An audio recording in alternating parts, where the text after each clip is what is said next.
नमस्कार, welcome to your own YouTube channel wealth creators. और मैं कल्पना गुप्ता एक बार फिर तहे दिल से आप सब लोगों का स्वागत करती हूँ आपके अपने चैनल वेल्थ क्रिएटर्स पर। और I am sorry for the delay, बहुत लंबा गैप हो गया है वीडियो अपलोड करने के लिए। लेकिन मार्केट में इतना टर्मोइल था, वर्ल्ड में, कंट्री में इतना टर्मोइल था, इतनी सारी क्राइसिस हैं apart from the Ukraine Russia war, जो कि अब तो बहुत टाइम हो गया। लेकिन there is fear of recession, climate change का फियर है, और अनएम्प्लॉयमेंट का फियर है, बहुत सारी एनर्जी क्राइसिस है। तो इतनी सारी क्राइसिस के अंतर्गत मैं यही सोच रही थी कि कौन सा सेक्टर ऐसा होएगा जो कि इन सब से परे होके फिर भी ग्रो करेगा, क्योंकि आपको नहीं मालूम कि कल को क्या हो जाए। अभी India by and large cushioned है इन सब चीज़ों से, हमारी इकोनॉमी अच्छी ग्रो कर रही है, लेकिन पता नहीं आगे क्या हो। तो ऐसे में टू रिकमेंड अ स्टॉक और टू टेल यू कि अभी आप बाय करें या अभी आप सेल करें, बड़ा रिस्की हो जाता है। तो मैं भी सोच रही थी कि किस में इन्वेस्ट करें। And when I was searching, तो आई केम अक्रॉस वन सेक्टर जो कि अगले 10 साल में बूम करेगा। और मुझे ये लगता है कि दिस इज द सेक्टर जिसमें आप सब लोगों को इन्वेस्टेड रहना चाहिए, एटलीस्ट सोचना चाहिए इसके बारे में। और क्यों मैं कह रही हूँ कि ये सेक्टर जो है, ये इन सब जो क्राइसिस हैं, इतनी सारी 4-5 जो थी, अनएम्प्लॉयमेंट, क्लाइमेट, वॉर, एनर्जी, इन सब से क्यों इसको इफेक्ट नहीं होगा, उसके बारे में बात करते हैं। लेकिन अगर जो स्टार्ट करने से पहले, अगर जो अभी तक आपने चैनल को सब्सक्राइब नहीं किया तो प्लीज़ सब्सक्राइब करें, click the bell icon, and जब ऑल नोटिफिकेशंस का बोर्ड आएगा तो उसको टिक करें। तो ये जो आज का वीडियो है, इसके हम 4 एपिसोड्स करेंगे। आज हम बताएंगे क्यों ये सेक्टर अच्छा है, और उसके बाद हम उसके 2 स्टॉक्स डिस्कस करेंगे, लेकिन लिस्ट बहुत लंबी है। तो we will have another 3 videos जो कि मैं हर वीक पोस्ट करूंगी, जिसमें हम बाकी सारे तो नहीं, but at least 10 to 15 stocks of this sector we will discuss. और फिर आप चूज कर सकते हैं कि आपको कौन सा शेयर अच्छा लगा इस सेक्टर में, और किस में आपको निवेश करना या करना है कि नहीं। तो ये कोई रिकमेंडेशन नहीं है आपको इन्वेस्टमेंट करने की, it is only for knowledge purposes. तो चलिए स्टार्ट करते हैं। तो आपने सबसे पहले, स्टार्ट करने से पहले, आपने बहुत सारी टर्म्स सुने होंगे, आत्मनिर्भर Bharat, PLI, make in India. तो ये सब क्या है? इंडिया, ये सब इंडियन गवर्नमेंट इन सब के बारे में क्यों बात कर रही है? क्या विजन है इंडिया का? तो विजन इंडिया का ये है कि इंडिया को आत्मनिर्भर बनाना है, मतलब it has to become self reliant. बाहर से जो है इम्पोर्ट कम करना है, एक्सपोर्ट ज़्यादा करना है, और आपको अपनी सारी कैपेसिटी, रिसोर्सेज, सब चीज़ यूज़ करके इंडिया को by 2025 you should make it a self reliant economy. और उसमें वो चाहता है, गवर्नमेंट चाहती है कि by 2025 it should become a $5 trillion economy. तो दिस इज आत्मनिर्भर भारत। अब आत्मनिर्भर भारत के 5 पिलर्स हैं। वो 5 पिलर्स क्या हैं? 5 पिलर्स हैं: economy, infrastructure, system, vibrant demography and demand. अब इकोनॉमी का हमने बात ही किया है कि इंडिया चाहता है कि जो इंडियन इकोनॉमी है वो $5 ट्रिलियन की हो जाए बाय 2025। अब इंफ्रास्ट्रक्चर में क्या सरकार कह रही है? सरकार ये कह रही है कि they will spend 1 lakh crores in the next 5 years to make it, जो कि इंफ्रास्ट्रक्चर एक्सपेंशन में यूज़ होएगा। अब क्यों इतना पैसा चाहिए इंफ्रास्ट्रक्चर एक्सपेंशन में? क्योंकि अगर जो इंफ्रास्ट्रक्चर नहीं आएगा तो कोई इंडिया में आके इन्वेस्ट क्यों करेगा, और अगर जो इन्वेस्ट नहीं करेगा तो आपकी इकोनॉमी वाइब्रेंट कैसे होगी या 5 ट्रिलियन तक कैसे होगी? तो इंफ्रास्ट्रक्चर क्रिएट करने के लिए, लॉजिस्टिक्स देने के लिए, this is the amount that the government is planning to spend. तो और सिस्टम्स क्या है कि जो भी हम सिस्टम्स लेंगे, जो भी हम डेवलप करेंगे, वो 21st सेंचुरी टेक्नोलॉजी की होनी चाहिए, मतलब कटिंग एज टेक्नोलॉजी की होनी चाहिए। और जो अभी भी हमारे सिस्टम्स हैं उन सबको अपग्रेड करना है, जो कि फ्यूचरिस्टिक टेक्नोलॉजी के हों। अब वाइब्रेंट डेमोग्राफी, इंडिया की demography is so different, so vast, everything is different about India. और हमारे पास सब कुछ है, हमारे पास हिल्स हैं, हमारे पास रिवर्स हैं, हमारे पास इतना बड़ा, we have such we are surrounded by the ocean on 3 sides। तो अभी इंडिया में बहुत सारा डेमोग्राफिकली बहुत सारा डेवलपमेंट भी हो रहा है। We are linking of the rivers की बात हो रही है, वाटरवेज के डेवलपमेंट की बात हो रही है, बहुत सारी चीज़ें हो रही हैं. So you have to exploit all the resources. जो आपकी डेमोग्राफी है इसको आपको एक्सप्लॉइट करना है to the best advantage for the country. And last but not the least is demand. अब डिमांड में क्या है कि हमारे पास ह्यूमन रिसोर्सेज भी बहुत है. तो to utilise your all the resources available to the fullest capacity. तो आपको अपने मैन पावर को स्किल भी करना है, अपस्किल भी करना है, सब चीज़ करनी है. तो इन सब चीज़ को मिला के सरकार कहती है कि we have to aim use everything possible to make India a 5 trillion economy by 2025. अब इसमें तो अब इस सब से आपको मालूम चल गया होगा कि इंडिया क्या चाह रहा है. इंडिया चाह रहा है कि वो एक सुपर पावर बन जाए. तो सुपर पावर बनने के लिए सबसे ज़्यादा ज़रूरी चीज़ क्या है? सबसे ज़्यादा ज़रूरी किसी भी कंट्री को सुपर पावर बनने के लिए इज़ इट्स मिलिट्री स्ट्रेंथ. बिना मिलिट्री स्ट्रेंथ के आप सुपर पावर नहीं हो सकते. और defence is the focus of the government, है ना. और इस वीडियो में हमने बहुत सारे रिसोर्सेज यूज़ किए हैं. जैसे हमने इसमें IBF से लिया है, टिकफिनोलॉजी से लिया है, इकोनॉमिक टाइम्स से लिया है, गवर्नमेंट की वेबसाइट से लिया. So whole lot of things we have taken input from this.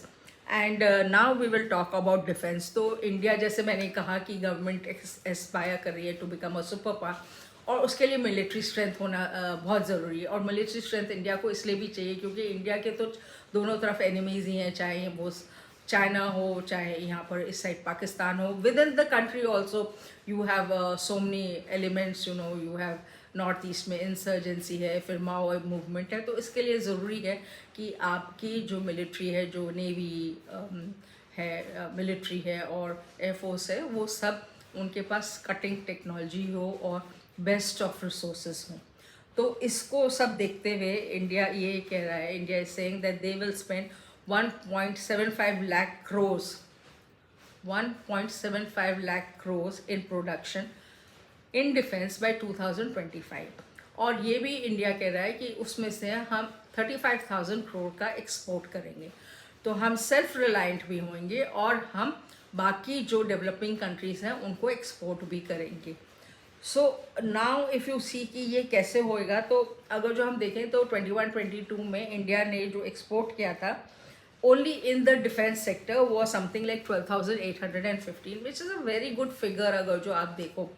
And this was a growth of 54% over the previous year. तो अगर जो तब हम कर सकते थे, तो with so much of emphasis I'm sure कि 2025 तक 35,000 का टारगेट तो हम अचीव ही कर लेंगे. अब ये जो है कि 1.75 लाख करोड़ हम स्पेंड करेंगे इन डिफेंस, तो इसके लिए गवर्नमेंट ने ना बहुत सारी पॉलिसीज़ बनाई हैं, बहुत ज़्यादा एनवायरनमेंट को फैसिलिटेट किया है जिससे कि ज़्यादा से ज़्यादा लोग इसमें इंटरेस्टेड हों और इसमें काम करें. तो we'll quickly go through that कि क्या क्या उन्होंने किया है. And defense, this is the new era. I think it is the dawn of the new era. और जब मैं कह रही हूँ डिफेंस, तो that is why I am saying कि this will be some an area जिसको कोई फ़र्क नहीं पड़ता एनर्जी क्राइसिस का, रिसेशन का, इन्फ्लेशन का. मतलब it is going to be buffered from all these जो बाकी टर्मोइल होएगा in the world. So I will just quickly go through कि क्या क्या चीज़ गवर्नमेंट ने की है. तो गवर्नमेंट ने वेरियस पॉलिसीज़ इनिशिएट किए हैं इंडिजिनस डिज़ाइन और डेवलपमेंट और मैन्युफैक्चर ऑफ डिफेंस इक्विपमेंट को, जिससे कि कंट्री जो है वो एक sustainable defence ecosystem, industrial ecosystem बनाए. तो सबसे पहले उन्होंने कहा है कि हम कैपिटल गुड्स का जो इंपोर्ट है वो कम करेंगे और इंडिजिनस मार्केट को डेवलप करेंगे उसके लिए. तो इसके लिए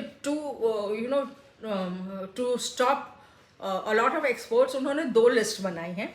एक है list of 209 items of goods and services, और एक लिस्ट है ऑफ 2,851 आइटम्स. ये 2,851 आइटम्स एक रेस्ट्रिक्टेड लिस्ट है. तो इसमें उन्होंने कहा है कि इसमें इंपोर्ट आप कम करिए. अब आप सोचिए, अगर जो 2,851 items with in the country बनने लगेंगे तो कितना ज़्यादा एक इकोसिस्टम डिफेंस का क्रिएट होएगा. और कितना ज़्यादा एम्प्लॉयमेंट होएगा. So that is how the country will grow and become a super power. तो ये रेस्ट्रिक्शन लगाने से ऑन 2851 आइटम्स जो अभी तक हम इम्पोर्ट कर रहे थे, उससे एक बड़ा बेनिफिट मिलेगा to industries and to people to come in and start manufacturing these products. तो इसको मैन्युफैक्चर करने के लिए गवर्नमेंट ने ये भी किया है कि जो इंडस्ट्रियल लाइसेंसिंग प्रोसेस है उसको सिंप्लीफाई किया और उसका पीरियड भी एक्सटेंड किया है. एक उन्होंने पोर्टल बनाया सृजन, जो कि make in India by Indian industry और MSME जो मिनिस्ट्री है वो दोनों उस पोर्टल में है, जिससे कि जो भी किसी को प्रॉब्लम आ रही है वो ईजिली रिजॉल्व हो. फिर इन्होंने एक रीस्ट्रक्चरिंग ऑफ ऑफसेट पॉलिसी की है, जिससे कि इन्वेस्टमेंट को अट्रैक्ट करने के लिए और दोनों technology transfer for defence and manufacturing जिससे के लिए. फिर एक 2 डेडिकेटेड डिफेंस इंडस्ट्रियल कॉरिडोर्स बनाए हैं, एक यूपी में, दूसरा तमिलनाडु में. और जो ऑर्डिनेंस फैक्ट्री थी इंडिया में, उसको उन्होंने 7 पार्ट्स में डिवाइड किया है. तो हर जो कंपनी है उसकी वो फोकस करेगी ऑन सर्टन आइटम्स. तो it will be a focused approach by restructuring the ordnance factory into 7 different companies. फिर जो FDI है, FDI में भी उन्होंने फॉरेन डायरेक्ट इन्वेस्टमेंट जो है 74% तक कर दिया. और अगर जो आप ऑटोमेटिक रूट से आएंगे तो उसमें 100% है. ऑटोमेटिक रूट का मतलब उसमें गवर्नमेंट का अप्रूवल पहले चाहिए, देन यू कैन इन्वेस्ट. 100% जो है वो फॉरेन इन्वेस्टमेंट होना चाहिए. तो इतनी सारी फैसिलिटीज़ की हैं उन्होंने to bring in both investment and the entrepreneur, startups, MSME सबको एक प्लेटफॉर्म पर लाने के लिए. और दूसरी चीज़ एक इन्होंने फॉर द स्टार्टअप्स MSME एक अवार्ड भी स्टार्ट किया, इनोवेशन फॉर डिफेंस एक्सीलेंस, एक स्कीम स्टार्ट की है जिससे कि लोगों को बूस्ट मिले to do that. So after doing so many things, मुझे लगता है कि ये सेक्टर ऐसा है जो कि बूम करेगा इन the next for the next 5 to 10 years. और इसमें इस सेक्टर में आपको इसीलिए इन्वेस्टेड रहना चाहिए क्योंकि ये जो है सेक्टर, ये बाकी सारी जो क्राइसिस है, मतलब कोई भी इंडस्ट्री इफेक्ट हो सकती है by any of these, it को टूरिज्म इफेक्ट हो सकता है, ऑटो इंडस्ट्री इफेक्ट हो सकती है, होटल इंडस्ट्री इफेक्ट हो सकती है, cinema halls, everything can get affected. लेकिन ये जो डिफेंस सेक्टर है इसका अपना एक इकोसिस्टम सेपरेट है, ये नहीं इफेक्ट होगा. Every country which is growing, अगर जो वॉर होती है तो हर कंट्री को दे नीड इक्विपमेंट्स, तो एक्सपोर्ट भी होगा, मैन्युफैक्चरिंग भी होगी. और for a country like India तो इट इज़ अ मस्ट. तो there is no going away from this. तो इसीलिए इन कंक्लूजन मुझे लगता है कि डिफेंस सेक्टर जो है ये एक ऐसा सेक्टर है जो कि इन सब से बफर्ड है, अपनी एक own, it is in its own bubble which cannot go burst, which has to only grow and grow and grow. So now we come to the defense stocks. तो बहुत सारे stocks हैं defense के. I have chosen the top 14 stocks. और defence में भी, क्योंकि defence itself is so big, so there are stocks जो कि इलेक्ट्रॉनिक कंपोनेंट्स बनाते हैं, कुछ इंजीनियरिंग में है, कुछ केमिकल्स के हैं, कुछ टेलीकम्युनिकेशन इक्विपमेंट के हैं, कुछ मिसलेनियस है. तो हम उन सब के I have taken some stocks from each of the sectors.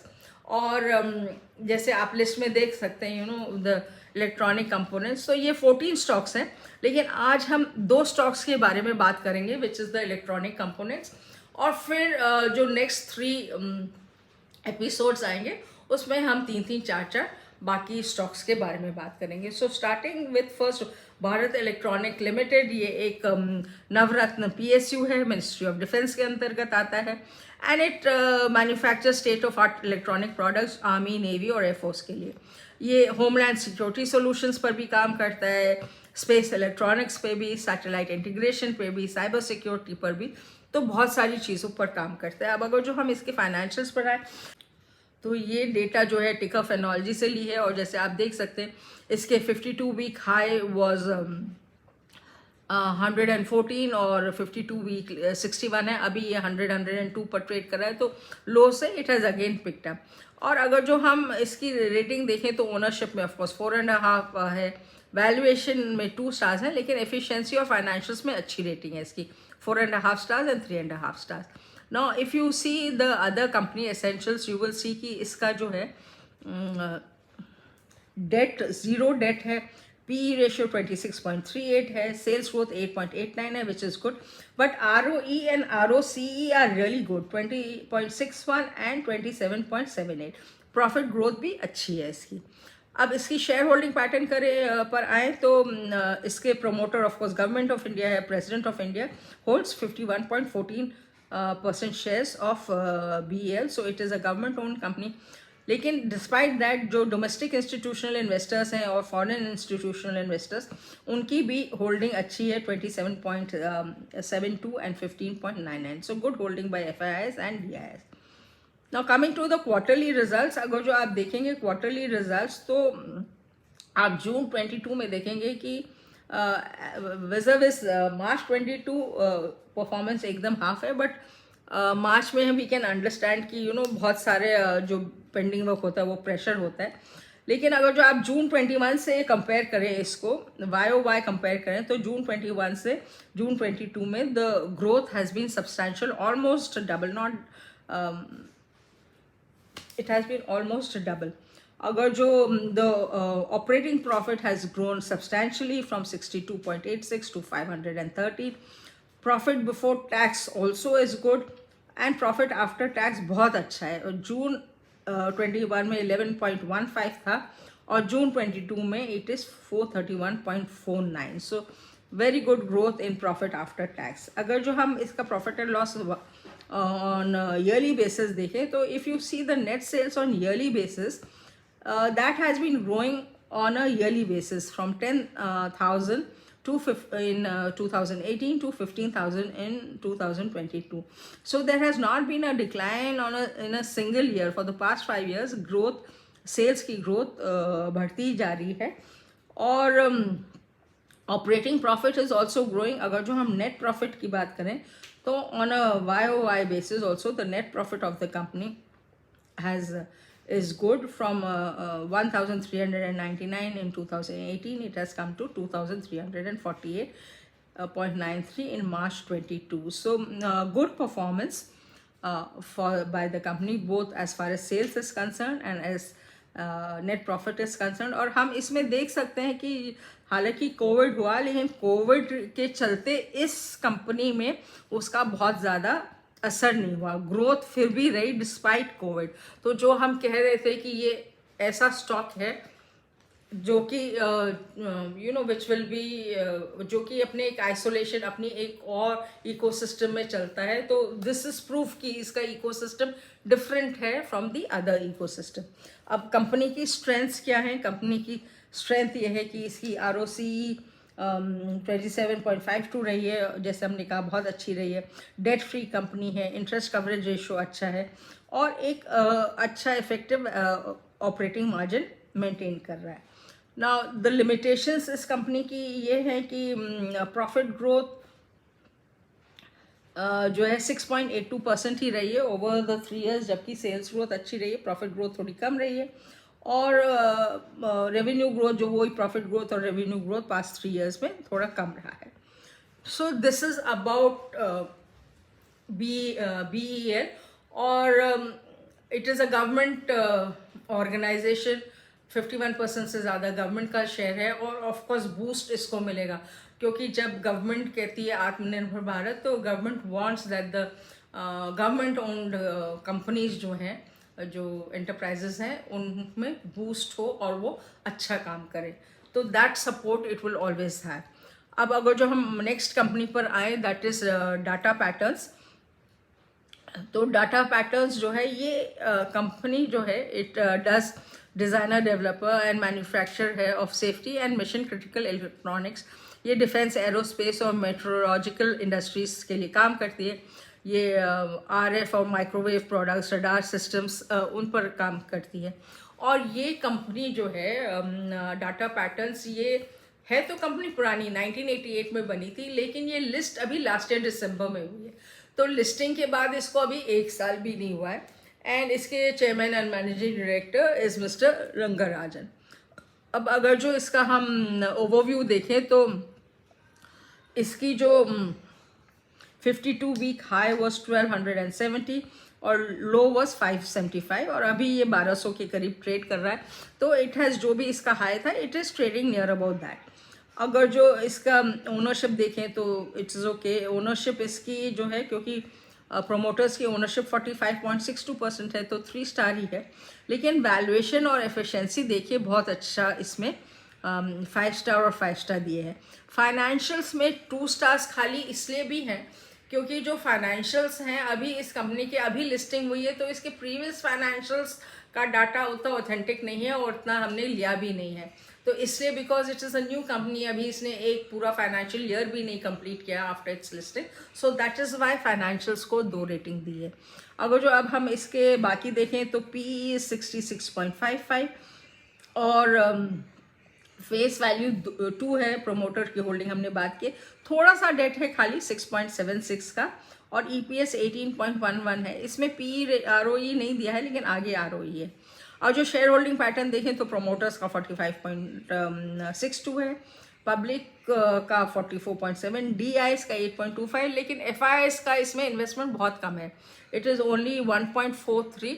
But क्योंकि जैसे मैंने कहा कि ये अभी लिस्ट हुई है, it is a new company, so it is understandable, it will take time, it takes time for the foreign investors to come in, तो 2-3 साल परफॉर्मेंस देखने के बाद ही उनका इन्वेस्टमेंट आएगा।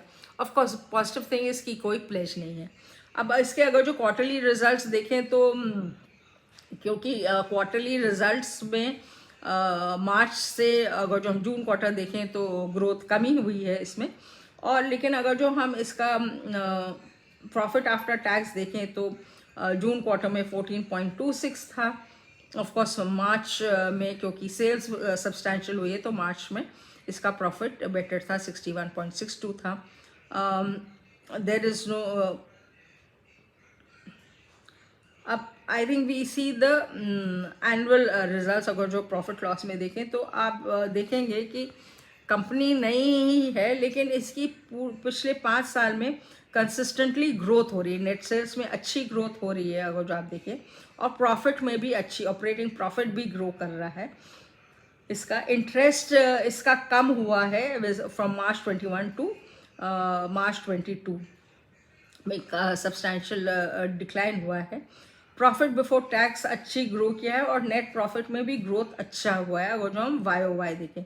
मार्च 2018 में it was only 1.25 which has grown to 93.97 in these 5 years and consistently growth हो रही है, तो ये बहुत अच्छा साइन है। और अगर जो मार्च 21 से देखें तो मार्च 21 में 55.56 नेट प्रॉफिट था which has come to 93.97. So growth in profit has been substantial, which is a very positive sign. Now coming to the strengths and weaknesses. तो कंपनी ने प्रॉफिट ग्रोथ अच्छा शो किया जो हमने बात की है, रेवेन्यू ग्रोथ भी अच्छी रही है और इसने अपना डेट सब्सटैंशली कम किया है। डेट इसीलिए इसका जो इंटरेस्ट बर्डन था वो कम हुआ है। So debt has decline substantially by 26.47 crores जो कि पॉजिटिव साइन है, और ROE कंपनी ने 23.65 का मेंटेन किया है which is a good ROE।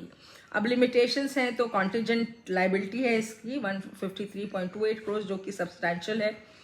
Tax rate शायद अभी it is not paying any tax, और EBITDA मार्जिन कम है, और जो ये ट्रेड कर रहा है वो बहुत हाई EV पर ट्रेड कर रहा है। सो these are the limitations of this, but these are the 2 companies we have discussed. One is a government sector company, one is a private company which has just been listed, but दोनों companies अपनी अपनी space में अच्छा काम कर रही हैं। ये कोई भी रिकमेंडेशन नहीं है कि आप इनमें इन्वेस्ट करें, it is just for sharing knowledge and for telling you that defence जो सेक्टर है ये एक सेक्टर ऐसा है जिस पर आपको ध्यान रखना चाहिए, और भी बहुत सारे स्टॉक्स हैं, बहुत सारी कंपनीज हैं जिसके बारे में हम आगे एपिसोड्स में बात करेंगे।